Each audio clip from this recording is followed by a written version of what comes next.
Hello, welcome to Sisterhood Speaks. We're so glad you tuned in.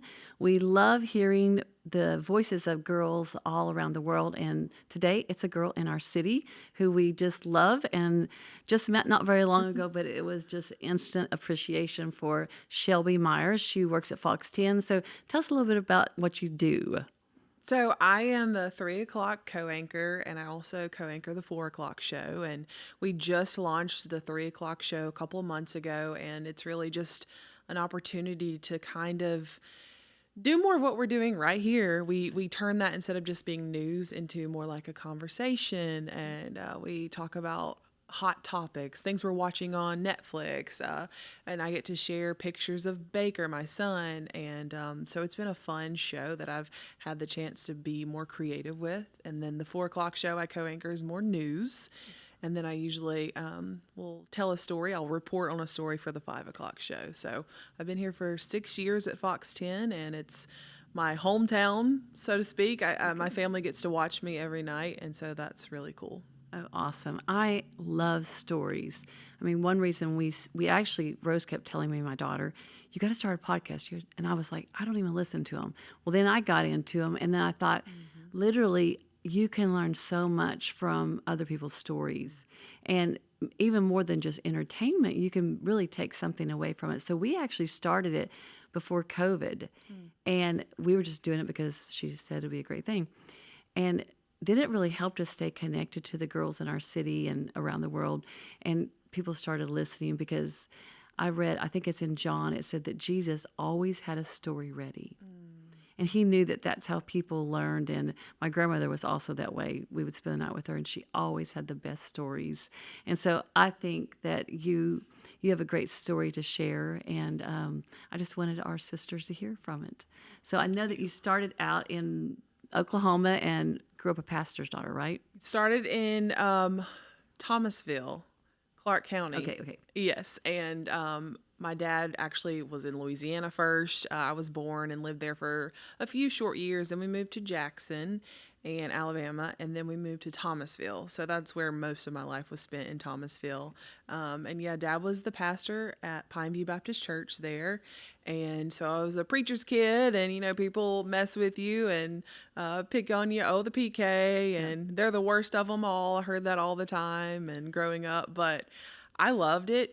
Some preachers' kids, they have stories of they were drugged to church and they didn't like it, and that wasn't the case for me. I had no problem. I loved the community. I loved going to church, and I loved worship. I loved every bit of it. It really shaped me to be who I am today, and the fundamentals of Christianity and learning Bible verses and all those early days really have stuck with me, and I'm blessed and thankful for that. I think it can be hard because we're all human. We all sin. And I think the church, I got burnt out on the church I was a senior in high school, and my dad had this vision of taking the church to more what it is today, going to small groups, getting rid of Wednesday night, Sunday night service. And so when he kind of announced that to a small town, they didn't like that so much. And so that's when my dad said, this is how I feel God's moving the church. And I can't stay here if I don't feel like we're going to move with God and do this. And so he got out of the church, and it kind of burnt me. People were cruel and ugly. And so I think I went to my college years, just didn't really want to go to church and didn't have that desire anymore. So you find your way back, but I think that was a hard time, being a senior in high school, and Dad leaving the church that I loved so much and the people that I loved so much. It was hard. Right. And you get connected, and they really do begin to feel like family. And so then when it hurts, but I mean, families hurt at times too. That's right. So we kind of grow up and realize, okay, that was the way it was, and I mean, that's just the way it is. But it doesn't make it easy. And the pastor's kids are just looked at so much. Yes. I mean, all the kids could be running all over, fighting in the parking lot, but all of a sudden, so it is a blessing and a burden sometime. But I think that it makes you better. So she moved here. Rose moved with us. Well, they all did, from Oklahoma. I think I said Oklahoma earlier. Of course, you're from Alabama. But when she was a senior, so we just started this then. So it was I think it was good and bad because our kids kind of grew up just under us. Yeah. Until they were almost grown when we got here. So it might have been a little easier on them. But it's a church is a beautiful place, but it's full of people. That's right. And Nobody's perfect. nobody's perfect. And that's a big sign and a big deal. But I think the sooner we realize that and just like, oh, yeah, we just got to forgive a lot and go on. That's right. So, Pastor Kid, that makes it extra tough. And then you went on to school. Did you say you went to UM or? I went to South Alabama. South Alabama, 4 years in communications, broadcast journalism, and I got my first job in Biloxi, Mississippi, and lived there for 3 years. And then I ended up coming back to Mobile. Mobile, is an hour and a half away from Thomasville and from my family, and so I think that was pretty. I didn't want to come back. It's like, I want to go somewhere. I want to go big city, do big things. And it ended up being a blessing that I came back. My grandfather had terminal cancer. So I was there to be with my family through that. And so it just, seeing God work in my life just the way it's supposed to be. Right. And then I've been here since, and I love my job. Yeah. It's always something different. There's always something wild going on. It can be hard at times, but it's a lot of fun. I think it's definitely my passion for sure. Oh, you're good at it. You're real good at it. Thank you. We love to watch. Well, so some other surprises happen in your life that I know it's fun to share and maybe hard to share. I don't know.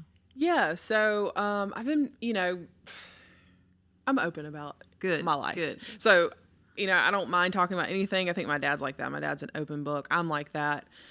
So, when you're in the church, you go through the 14-year-old, you go to dinner with your dad and you get a purity ring and you want to save yourself from marriage. And that was always, what I wanted in my goals in life. And, I think things happen, sin happens, you let little things go and one thing leads to another. And so I had been dating my boyfriend at the time, and about a year into our relationship, we found out that we were pregnant. And so that was just never envisioned that for my life at all. I was a rule follower. Yeah. And so then I was like, well, it's my fault, I blamed myself a lot. But through that, I know that my dad, even being a pastor, my dad, I knew would not judge me, because I'm sure you see everybody and people come to you as a pastor's wife and a pastor for counseling. You see everything. You see the worst in people, and you see the best in them too. But my dad had taken in 16-year-olds and pregnant and 15-year-olds and pregnant. And he had told us, I've talked to parents, what am I going to do with her? Like, she's pregnant at this. He said, you're going to love her. Yeah. And you're going to love that baby. And so I remember hearing those things and growing up that way, and I knew that my dad would be okay with it. Yeah. But I think I was hardest on myself, and I took on a lot of shame and guilt. And when you're creating a human in your belly, I'm going through like some of the worst emotional times because I'm keeping it all to myself. Right. And I'm not a person that keeps things to myself. I have to tell somebody usually. Right. And having that sisterhood and that bond, and I didn't, because I was so shameful and had so much guilt. So when I finally did tell my parents, they just cried and hugged me and loved me, and I kept saying, I'm so sorry. And they're like, why are you sorry? Like, it's okay, you're okay. And I just felt the biggest release. Yeah. And as I've told people before, I felt the shame and guilt. I felt it from once I did tell people, from some people in my family. But when I went to God and I dealt with that one-on-one with him and talked to him about it, it was like I did not feel any of that. Yeah. And I'm like, that's God just gave me that hug and just told me I still love you. Obviously, there are consequences to your actions and things like that, but I didn't feel any of that when I 101 got right with God and talked to God about it. Shame is horrible. And condemnation, it's something that he didn't want us to bear, is why he went to the cross. And obviously it's almost Easter, and so we think a lot about that, but I don't even know if we know and can comprehend all that took place. But shame really just separates us from people, and it's something you can't get away from until you come to him. Yeah. And then it's such a warm embrace. Like, I'm so glad you had a good father, that he was the leader of the church, and so that's why you still have a good mindset towards God and the church because he was Absolutely. good at showing love. And that's really what Easter is all about, that God loves us so much Yeah. that he will forgive us all of anything. Somebody the other day was talking about a prodigal son, and they were like, oh, what did I do wrong? And I said, well, first of all, it talks about the father was there and the prodigal son left. So the father didn't run him off. He chose to do it. But I said, I think what people miss in that, both sons had sin. The one showed it outwardly, like, That's I'm going to be right. wild, and the other had some inward sin. That's right. And so we all need help of a loving father. And so who hasn't sinned, throw the first stone. Exactly. Exactly. And I think that, thankfully, I do have a good dad, like you said, and God is the ultimate father. Yes. And so having that realization that if if my dad can love me and forgive me, how greater is the Father's love and forgiveness. It's a beautiful thing. And so, yeah, it really hit home for me, and I got out of that shame and that guilt. Good. And you realize that ultimately there's a blessing coming in a child, Right. because the child didn't do anything wrong. The child's the ultimate blessing. And my dad reiterated and told me that too. He said, this is a blessing at the end of the day now. Right. So, Right. yeah. So then you had little wonderful Baker, what time? I mean, was it a year ago? He's 18 Okay. months. So it was September 2022, I think. Yeah. So before that, leading up to that, you've unplanned pregnancy is a huge surprise. Right. Then you find out at your anatomy scan that he has this heart defect that would have to be repaired around 6 months old. And that was just soul crushing. I remember finding that out and just crying and crying and crying. I mean, how do you even imagine your child having open heart surgery as a baby? Yeah. Like, it just never crossed my mind beforehand. And then I was living with this. And then, I started researching after I gave myself about a week to come to terms. Like, this is the path we're on. I started researching what AVSD or AV canal was. And it's where the chambers of the heart, there's holes in there, so the chambers don't fully form. Blood's flowing, oxygen's flowing like it's not supposed to exactly. And I'm not, a doctor. The terminology's a little off probably. But anyways, I started researching it and found out that things kept pinging and popping up. Down syndrome, very common in Down syndrome, very common in Down syndrome. And I was like, no, ignorantly, I don't know a lot about Down syndrome, and it doesn't run in my family. So I'm thinking, I don't think that's it. And then I remember just waking up in the middle of the night, or I couldn't sleep, something like that. And I just remember, I think my child has Down syndrome. It just hit me like, I know he has Down syndrome.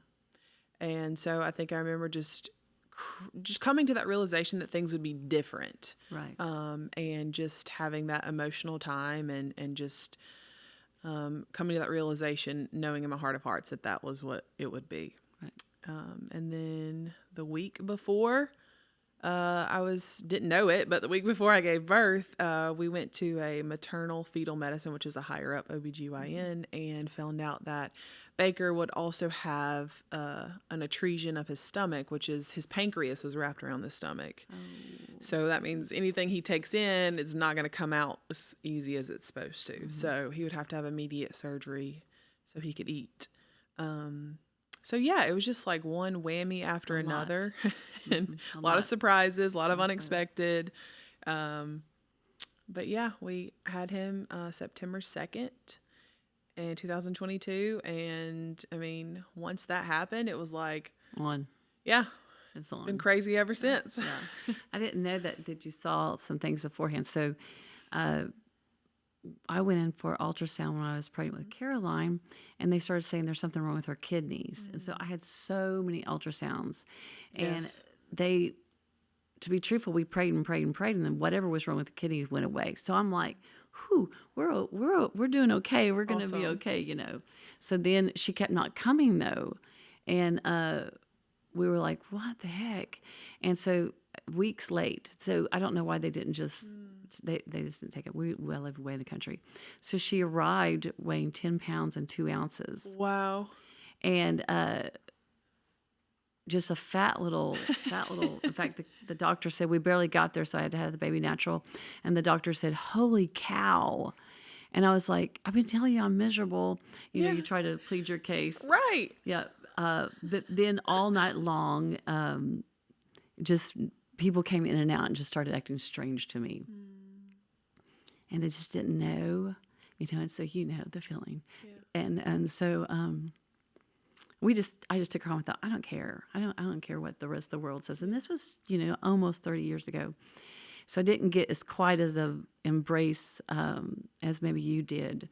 So we try to really reach hard to make sure everyone knows it's going to be a wonderful path. But I remember when we went back for some testing, and my doctor, who I love, my pediatrician, was gone, and another girl was in there. Can't even look at you. And she just bluntly said it and just was so cruel about it. And she said, "You probably don't need to have any more children, these things." And so I remember John swears he was there with me, but I just don't remember anything of it.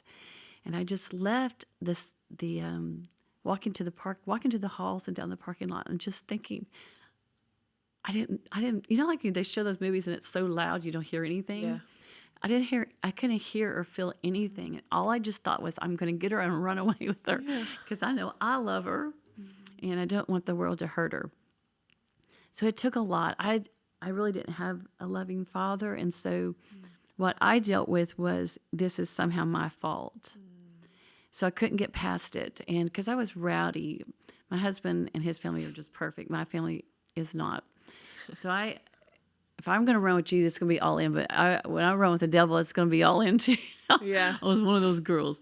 So I had come to the conclusion, I did this to her. And when you were saying that condemnation, maybe from getting pregnant early, oh gosh, it's the worst thing. And so day in, day out, I was just like, this is my fault. It's not her fault. This is my fault.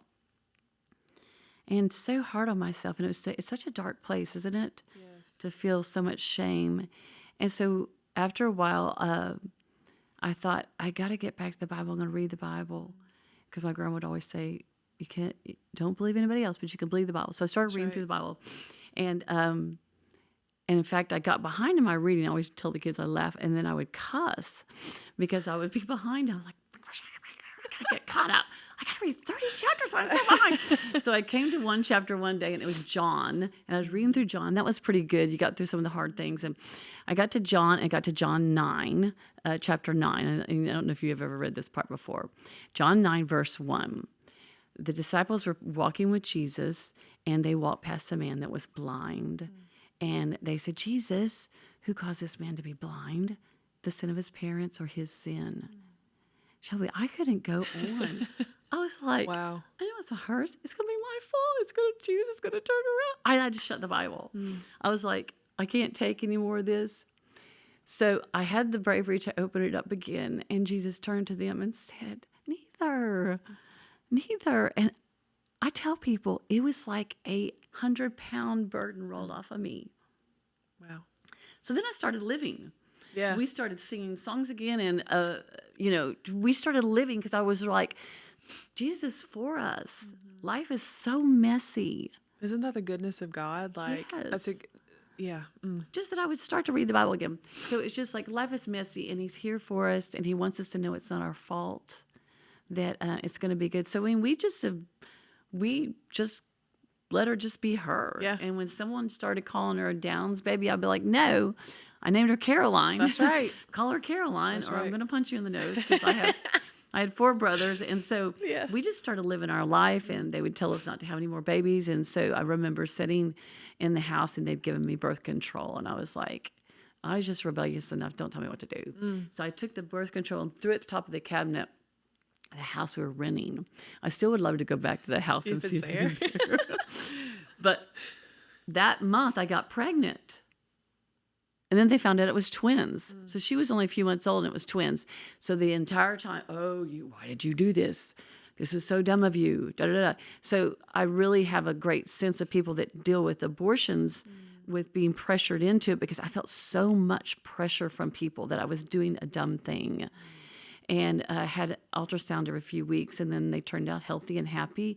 And the devil gave the world two black eyes named John and Anna, and they were a fierce to be reckoned with. I used to send John and Anna to elementary school with with Caroline, and they would all get in the car, and Rose went with them, and they're like, is she going to be okay? I'm like, yeah, she's got muscles and mouth with her. I mean, Anna would tell us everything that went on wrong, and John would just got it from his mother. He might punch him. Right. So God, so I think, like you say, when you come to terms with this is my life, Yeah. and I like it. And this is my child, and I love her. Yeah. That you're like, okay, and it's the brightest light, right? It's the brightest light for the world to see that I can be super happy when I actually think I'm happier than most people. Don't you? Yeah, absolutely. Everything doesn't have to be perfect for you to have a wonderful life. In fact, we're not in heaven yet. But when we get there, I don't know what we're going to do. I think I'm going to sit on the front porch and drink tea for like 100 years. Just rest. Just rest for the first from it all. But that's how we kind of dealt with it. How have you been? I think that I'll be lying if I say it's all rosy and great. I think that I have my challenges but it has nothing to do with Down syndrome. Right. It has to do with the medical complications that Right. we've seen. Right. And so I think that it's been hard, and I can live in that victim mentality of like, why do I have to do all this? And that's why I tell people it has nothing to do because he has Down syndrome. It's just some of the things with the heart and with the lungs that we've had to go through. He got sick in October, and it was just rhinovirus, which is just a simple cold. And I guess we didn't realize, but after his heart was repaired, I'm thinking, great, that's behind us. It's all smooth sailing. We can just live our life and enjoy our baby and get on with it. His heart's repaired. We've gone through that craziness. And then he gets sick with rhinovirus, and his heart, something I don't understand exactly. It's very complicated, but pulmonary hypertension is what he has been diagnosed with. And so he had to be intubated. We went up to UAB for a heart cath because it was that his heart and whatever was going on was that bad. They had to follow up and see. And so he did the heart cath. He came out of the heart cath okay, but they came in and told us, like, this is severe pulmonary hypertension. Like, this is very scary and dangerous, and we're not exactly sure what's going on. So that was very scary. And anyways, he tested positive for rhinovirus while we were up there, and I don't know, it was all kind of a blur, but he had to be re-intubated where he couldn't breathe. He wasn't being able to breathe well. And so the doctor told us, like, because his pulmonary pressures are so bad, intubation, this is very dangerous. And so we are about to leave. I said, no. Like, the doctor he said, you need to hug and kiss your son and tell him that you love him. And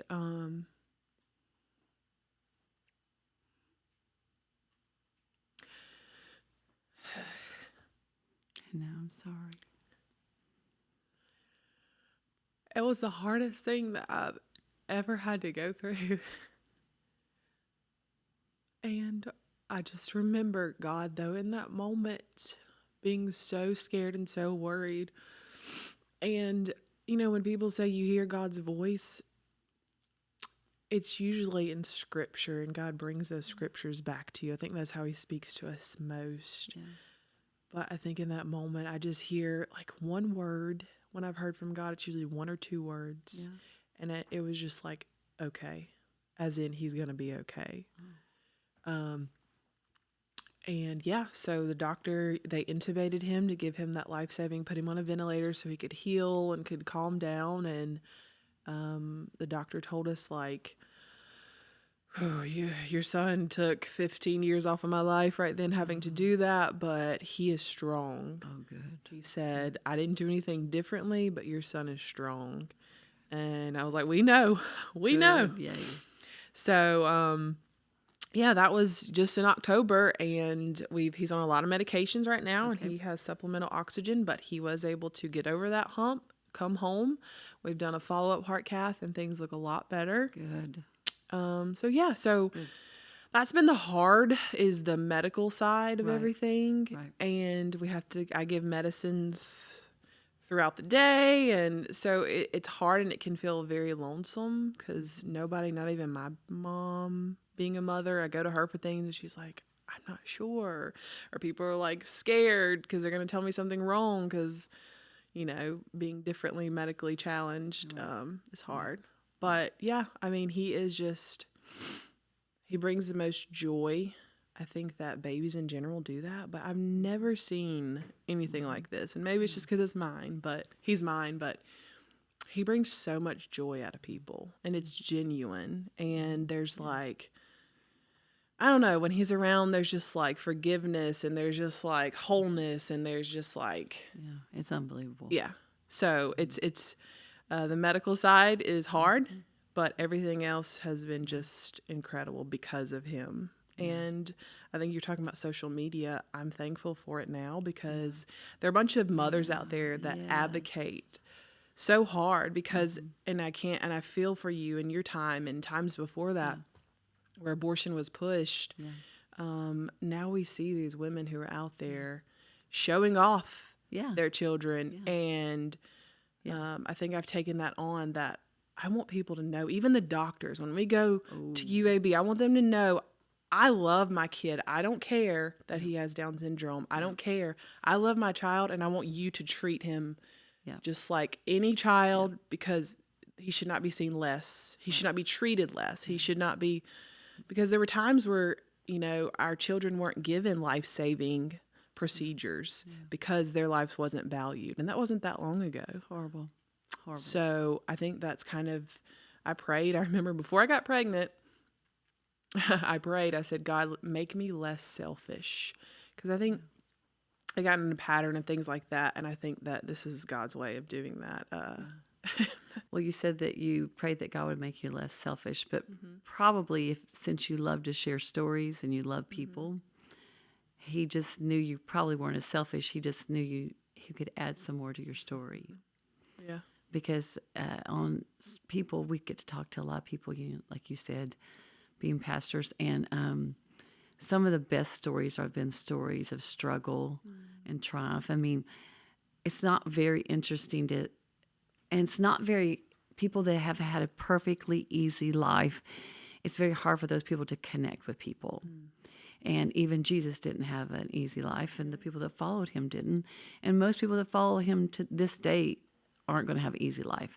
It's not that he did it to us, but I used to say that now I realize that he did it for us because it just helps me to connect with people's difficulty. Because life isn't easy, and you grow in compassion and all the things that are good. And so being where you are on the news, that I always just think you share everything you share with such depth and such warmth. And that may have been there before, but Baker has definitely baked it into you even more beautiful. And so I can't wait to meet him. And I'm so glad you came. And we're getting ready to celebrate World Down Syndrome Day Thursday. And it's so much more than it used to be. Okay, this is going to make me sound really old, but we used to get the Walmart catalog sent to us through the mail. And I used to go, Jesus, I just wish they would put someone with some special needs. I would pray all these things, Now children are everywhere. Yes. Of all sorts, Barbies, all of it. And so I'm just so glad that we've learned to not just celebrate the perfect, but celebrate people. Yeah. And every person is so valuable in God's eyes, and we're finally realizing that. And so we're going to celebrate really hard Thursday. Yes. We're going to go to Ruth Chris. Ooh. Go shopping a little bit, but we celebrate, and we celebrate more than we cry now. So I know you do too. Yes, and I'm hoping to get more into that as Baker has just blown our minds and thrived, and he's just hitting those developmental milestones, and he doesn't feel as bad, so he's got the medicine he needs. So you'll get him through it, and then you'll just both get stronger and stronger, and then even as a family, you get stronger. And now you don't have to do it alone. Yeah, because you have a sister in Mobile. That's right. That loves you and wants to help you. So I'm so glad you're here. Thank you for sharing with us. And I hope you join in and listen to us. And this touches your heart, and you learn to love the people in your life as different as we all are, that you learn learn to love them and cherish everyone, and just let your families shine however they are. So thank you again, Shelby, for coming. I appreciate Thank it. you so much for letting me on today. It's been a pleasure. Thank you.